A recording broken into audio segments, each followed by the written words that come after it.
That's right. Hello, everyone. Marty Janeski here, and we are back. We are back. This is Local Sports Wrap-Up. Today is the 14th of January, 2025. Happy New Year, Mr. Ken Brown, my good buddy here. Happy New Year, sir. Happy New Year, man. Glad to see you. Yeah, good to be here. Yeah, you survived New Orleans. Yeah, that's a whole nother story. We love New Orleans. We went there last year, New Year's. They drop a fleur-de-lis like New York an hour later, because they're at their Central Time. Right? And then they blow off fireworks on the Mississippi for a good 20 minutes. Nice. Yeah, it's so cool. And 52, 48, how many degrees? At night, about 55. Okay. In daytime, 70, 74. Nice. Yeah. Gorgeous. And then, one guy had to ruin it all. They had the police presence. I don't blame them because they had all the streets blocked off. He got around the one car on the sidewalk and floored it. And I'm thankful he waited till 3:30 in the morning because me and Kimmy, we walked to our hotel about 1:45. But we were staying 4 blocks from the carnage. And, we had 2 more days in that town. After that, it was a somber feeling. I don't feel lucky or any of that. I'm not going to go there. I'm going back. I mean, it's not going to. But he had guns and everything and ammo. If they're running over people wouldn't have worked, he was going to get out, and he did get out, starting shooting. Cops took care of him though. There were 8 on every corner. They had lights going each direction. They were prepared for New Year's Eve. And again, at 3:30 in the morning, the fatality list is a lot of young kids because my old butt can't stay up late no more. Plus an hour difference. Yeah, check it out. Yeah. And but it's an unfortunate event in a great city. And they were prepping. They had the Sugar Bowl there. Yeah. They got the Super Bowl. Might be back in February. Yeah. Not go see those Lions. Yeah. We'll see. Let's get by this weekend. Yeah. But yeah. And how about your New Year's? What did we do? I went local. It was good. Got to see the family. Kids came home and just messed around, moved around, and just had a good time, man. And the truth is, they left before New Year's, but the holiday they were here for the Christmas holiday, so it was nice. Yeah, kids, it's when they're growing up and out of town, huh? Yeah. See, my daughter still lives in the house. Yeah. She ain't going it's a little nowhere. Different. Yeah. She ain't going nowhere. Nick's all over the globe. Yeah. He's in Madison, Wisconsin today. Nice. After a week home. Oh, okay. Yeah. For work. Yeah. Yeah. He's always everywhere. I bet you it's colder there than here. Anyway. Yeah, that's coming next week.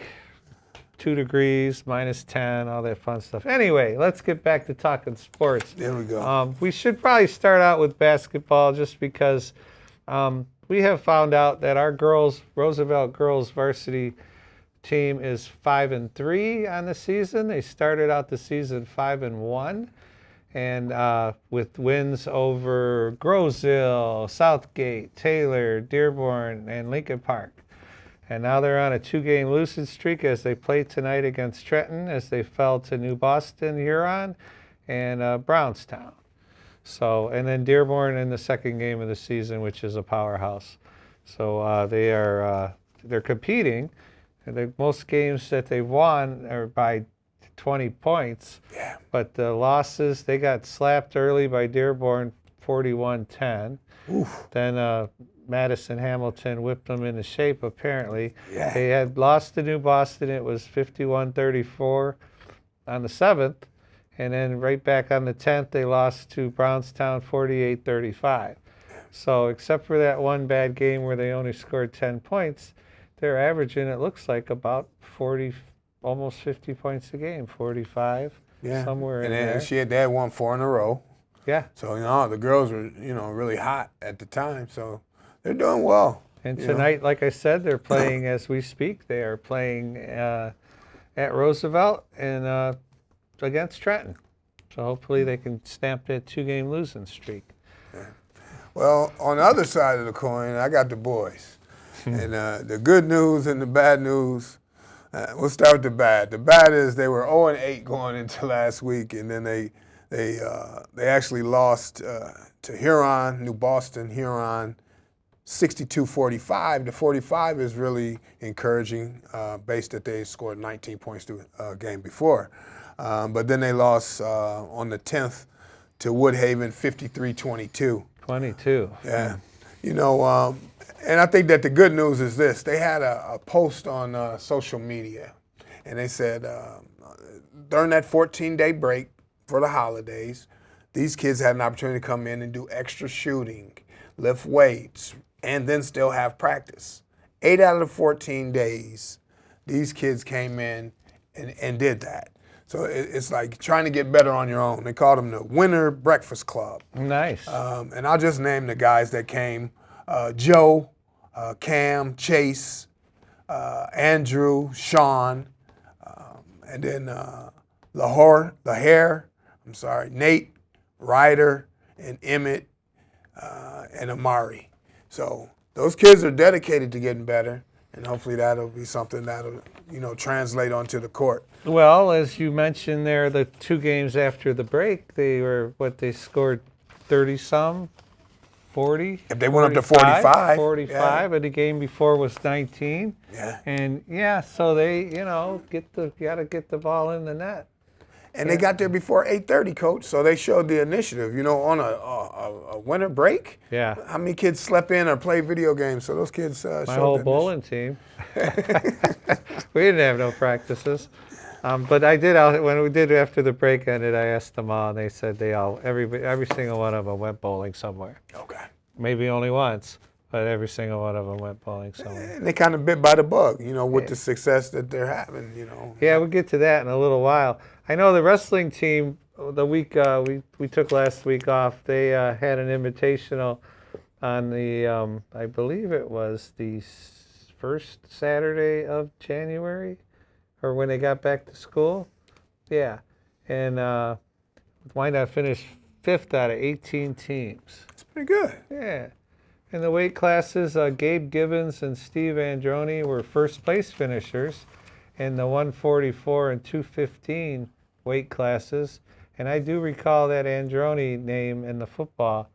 And then on the, what else do we have here? Blake Schroeder was 3rd at the 126 weight class. Yeah. And then Logan Kaminsky also 3rd at 138. 38. I used to be 138. Yeah, 5th grade. Yeah. Yeah, I'm sorry. Maybe 8th grade. Yeah. I was talking about myself. Oh. Go ahead. But then Zachary Tomzak was 4th at 190. And then some honorable mentions. You got Ben Dimmer. He came in 5th place at 215. And then John Kazmierski, 175. He came in 6th place. I recall, seeing those names on the roster of the football team. Yeah. And we've discussed that, right? That if you're a football player and you don't play basketball, then the offensive line coach is like, you need to wrestle. Yeah, definitely. And the guys, the defensive backs coach are like, you need to wrestle.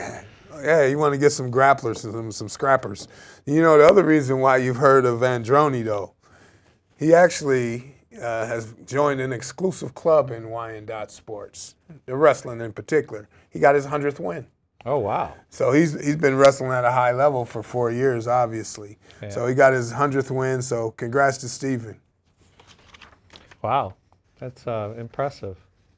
Yeah, we have hockey, our hockey team, after struggling, only having 8 players on the bench, only having 9 skaters and a goalie some games, and building up their endurance, are basically a 500 team this year. They've got a lot of young kids. They started out, they're seesawing back and forth.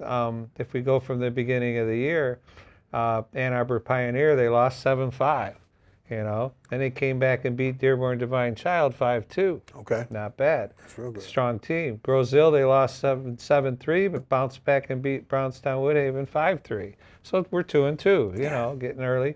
Then lost to, on the Allen Park Ice Rink Thanksgiving tourney, Dearborn Divine Child decided to give us a little payback, and it was 8-3. Okay. But then, in the showcase, which would probably be the game if the losing 2 play, okay, because the winning 2 There's 4 teams there. So the next day, they took care of Allen Park 4-3 in overtime.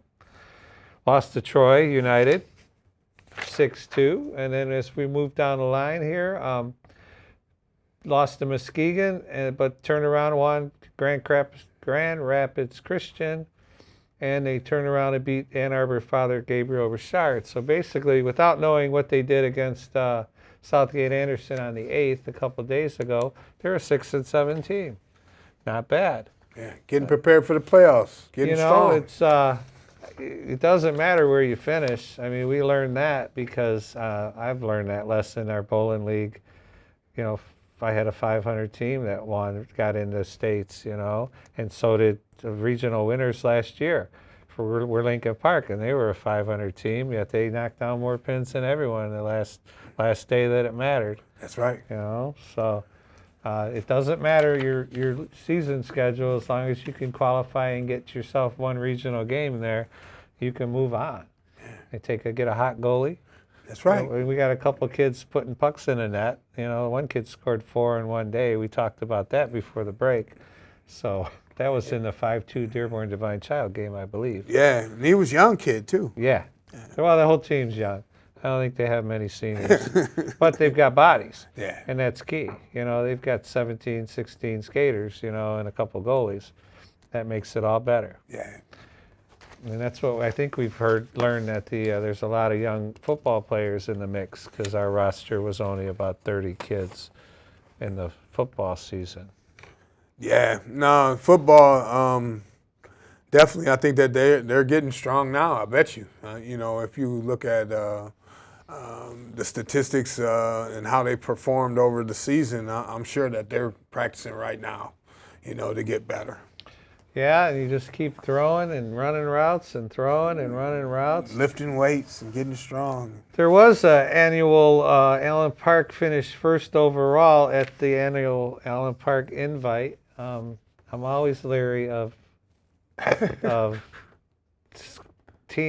I'm trying to say is I'm always leery when there's scoring involved by judges. Not that Allen Park's not good. They've been state champs and Sure. between them and Woodhaven, right? Yeah. Every year. And so, not that. And my buddy used to say, you can tell the good teams from the poor teams. But they finished first in their the one tournament they had a couple weeks ago, and they led wire to wire. But the next closest team, 17 points behind, was Bedford. Okay. And I believe we had a local team finish third. Gibraltar Carlson. What a concept. So that's gotten kicked off, the cheer. I know our Lady Bears cheer team hosted an event. I know they came in third last week in yeah. the competitive cheer event, and that's a good start. Yeah. You know? It's not how you start. It's how you end up. That's right. I agree with that wholeheartedly. And there are, like Woodhaven, that was just their second competitive thing. And they did one in Troy on the 13th of December. So they just, every day, you must just work on routine after routine after routine. And getting sharp, probably doing it in the mirror. Yeah, what do you think? Do you think they do it like a dance studio where there's a giant reflective type I thing? bet you they want to know what it looks like. Even if I was dancing, I would want to know what it looks like. Right? I don't want to know. If I was doing those moves, I don't want to know. Hey, to your point though, I think it's funny you said Woodhaven. It says Bedford was using a strong third round and they moved into second, but you know they jumped over Woodhaven because Woodhaven was right there. And you know, with this competitive cheer, it's like 715.4, like you're talking about the scoring. So it was really close, man. And we have learned something over the years doing this together, that the third round is the round. Third round is where you it's freestyle. Yeah. So you let it off. In the first 2 rounds, you have to do preliminaries. You have to do certain moves, certain lifts, probably a couple of back handsprings or whatever, you know. But in the third round, it's a free-for-all. Yeah. So if you can pull that one off, then you certainly will get the judges' attention. Yeah, that's how you stand out. I got you, yeah. So if we've learned anything, we've learned that. I'd love to talk about the Wyandotte bowling teams. Let's do it. Let's do it. I think we're going to get somebody in here one of these days, too. but while the season's going strong. The boys are undefeated, 6-0. Nice. I don't recall who's closest behind them at the moment. The most current sheet isn't out, but Corey Coffey has got them. They're solid. The girls we are also 6-0, and I can say we're being led by 3 or 4. The girls are pretty solid. My freshman, brand new girl, Keegan McLean, was averaging in the 190s. She had a kind of a not a Keegan kind of week, and I think she might be in the high 180s now. Again, I haven't seen the last sheet. We are 2 games ahead of the next competitor. We're 6-0 and 4-2. There's a couple teams at 4-2, Carlson being one of them. Okay. They scare me. But Keegan and then Ellie, my two-hander, she's in the 160s. She had a couple of bad weeks, but she's not a 160 bowler. She's a 170, 180 bowler, and can throw some strikes, going to work on her spares a little bit. Megan Murray's coming around after not touching a ball all summer. She's the one that qualified for states as a freshman. I got you. She's in the 160s, 150s, and Madison Dufault is solid in the 150s, and then I got Malin Ellis, who is back on the team, and senior, my only senior, which is a nice thing, only having one senior. So that's the 5 solid, and then Sam Placienta, she is our 6th man, our super sub, and stepped in nicely. Our first tournament of the year that we won, Sam had the highest game. Okay. Had to pull someone for not bowling well, and she stepped in, shot 180. Nice. Yeah. Her average, as far as average on the sheet, isn't as high as it could be. But again, when you only bowl 2 games a day, if you have a couple of 130s, it's pulling down that average, Sure. If you shoot a couple of 180s, it's going to go up, But I'm very happy with how things are going out. We've won 1 tournament we entered. Boys just finished 4th, basically. They got to the semifinals. They qualified 8th. They snuck in, and then they took care of the 1 seed. Nice. And then they were bowling, I would assume you'd bowl the 4-5 matchup. Is that probably how it would go? The winner. And they lost to them, and I don't know who that was either, by 10. You bowl 2 Baker games, and it's total pins. And they lost by 10 pins, which is carry a strike or a mark or, And so the boys had a good event last. Corey's on a cruise right now. He's got his assistant running the team, and they're doing a fine job. Tomorrow we get Woodhaven and League. They're having a bad year, but that scares the heck out of me. I think they got won 1.5 points all year. That makes me nervous. On the winning side, Keegan McLean led our team at the tournament. Shot 613 for the 3 team games, and then we bowled some Bakers. She had 1 open. She had 1 open in 30 frames. Wow. And that was a split. That was a pocket split, a 6-8 for those that know. And the Ellie was solid. Ellie had a couple 200 games. Megan had a 200 game. Malin threw the ball well, and then Maddie did too. We took care of Divine Child. It was funny because we were paired with Divine Child for the last block of Bakers, and they shot like 350. They were in 8th place. They moved up to 6th, on that last block. And we were mediocre, 300 maybe, and but we were already locked in. And they were loud. They're a loud team, and my team is anything but loud. We make our noise with the pins. Nice. Yeah. Every now and then they'll cheer a little bit, but some of these teams have that, like softball, they have that controlled cheer thing going on, and that is so not us. Yeah. And I'm okay with it. We used to just yell boom when we got a strike. All 5 girls would just, if someone throw a strike, they go boom, and that was our thing.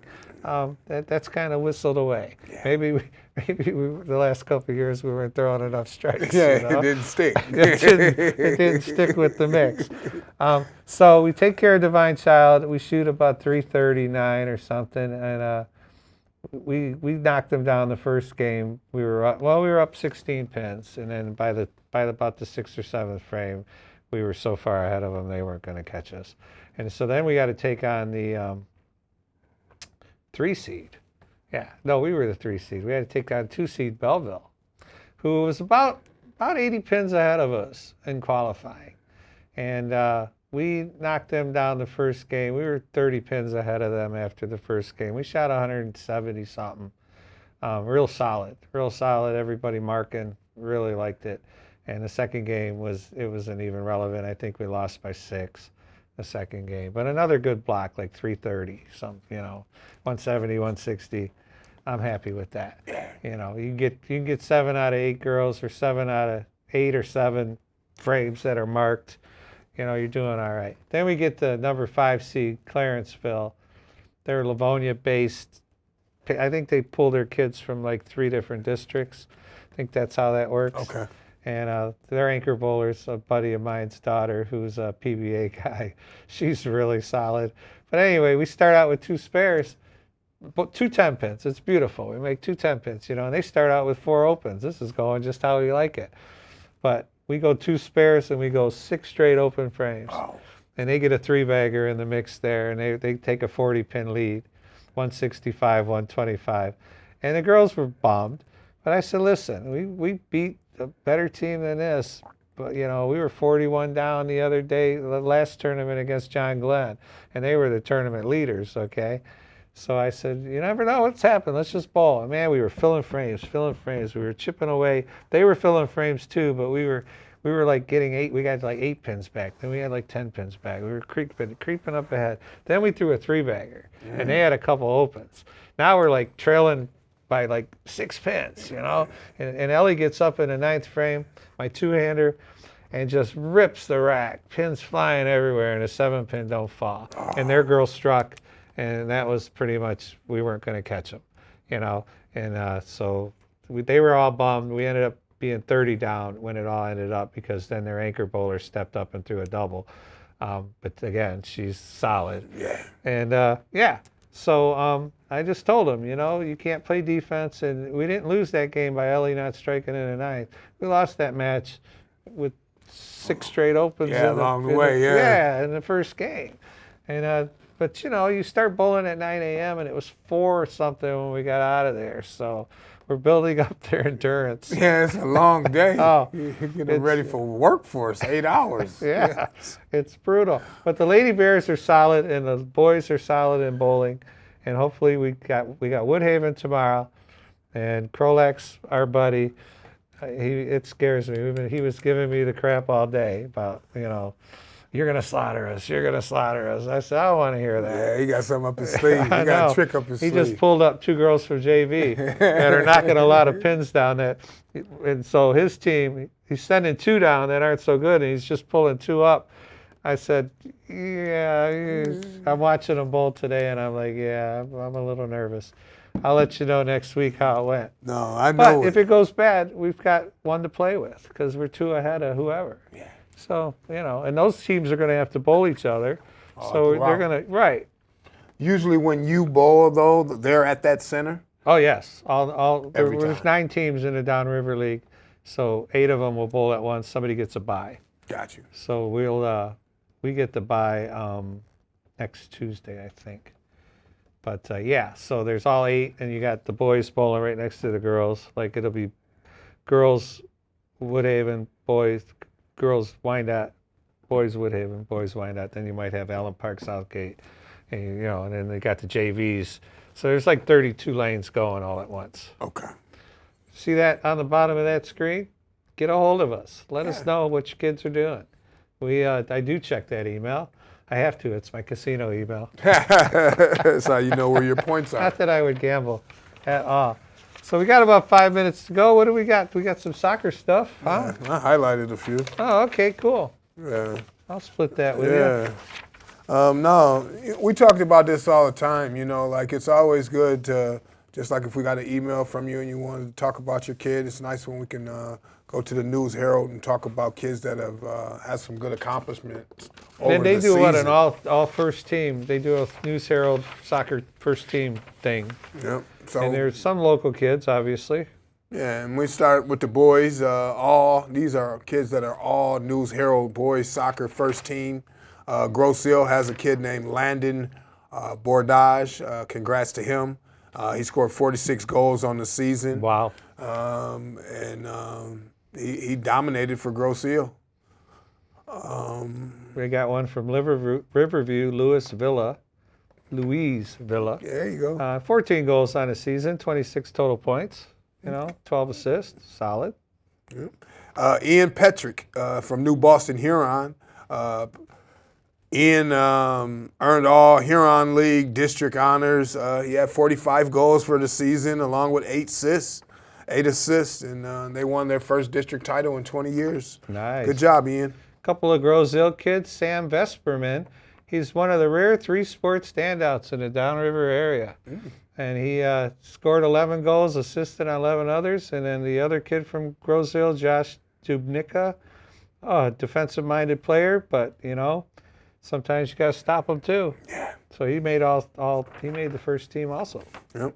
Allen Park had a representative named Cody Schlater. Cody had 21 goals and 4 assists on the season. It's his second. He was also earned second team all area honors. So Nice. not only was he all News Herald, he was also all area. I got one from Woodhaven, Cameron Dion, another backline solid player. And I got Isaac Miles from Grosse Ile, 20 points. Dominic Bongenero, sounds like he might make a really good pizza. Anyway, from Gibraltar Carlson, 20 points on the season, 12 goals, 8 assists. He did well at Gibraltar Carlson. All right, and as we wrap up, I've got Michael Gillerman from Riverview, Amgad Ahmed from Melvindale. He was a junior, and Quinn Chusek from Gabriel Richard, 15 assists with 12 goals. That's nice, man. That's good, man. Congrats to all the kids that made all News Herald. Yes, absolutely. boys So, soccer. big football game Saturday night, and think about the NFL making that Saturday night. That rookie quarterback scares me. The running quarterback scares me. Yeah. But Jaden Daniels is a good player, so the Lions, Montgomery's coming back, though. So that's what they say. So anyway, go Lions. Hi, Mom. I'm Marty. That's Ken. We will do this again next Tuesday. We'll have more stuff to talk about after our break, and we'll see how the bowling teams have done. We got another tournament this Saturday That's right. in Woodhaven in our home house. Yeah. Let's kick some Let's go get him. kick some butt. Hey, welcome back, Calvin. Yeah, welcome Calvin, back. running the camera. Yeah. Long time no see. Thanks for watching, and we will see everyone next week.